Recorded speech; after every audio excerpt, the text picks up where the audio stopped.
श्री स्वामी समर्थ. मित्रांनो, रात्री झोपण्यापूर्वी स्वामींजवळ ही एकच प्रार्थना करून झोपा. नक्की तुम्हाला बळ मिळेल, नक्की तुमच्या इच्छा पूर्ण होतील, नक्की स्वामी तुमच्या मदतीला धावत येतील. ही प्रार्थना म्हणजे रोज रात्री झोपण्यापूर्वी स्वामींजवळ ही एक प्रार्थना नक्की बोला. स्वामी राया, हे घर तुमचे आहे आणि मीही तुमचाच आहे. जे ठरवाल ते माझ्या भल्यासाठी. काहीही करा, पण माझे मन विचलित होऊ देऊ नका. आणि जी सेवा माझ्याकडून तुम्ही करवून घेताय त्यात कधीच खंड पडू देऊ नका. नकळत माझ्याकडून काही चुका होत असतील तर त्या चुकांना स्वामी राया आळा घाला. कोणाविषयी मनामध्ये माझा द्वेष तिरस्कार येऊ देऊ नका. कोणाविषयी राग येऊ देऊ नका.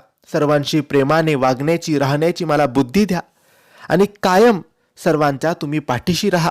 माझ्याकडून काही चूकभूल झाली असेल तर मला माफ करा. माझे आणि माझ्या परिवाराचे रक्षण करा. श्री स्वामी समर्थ.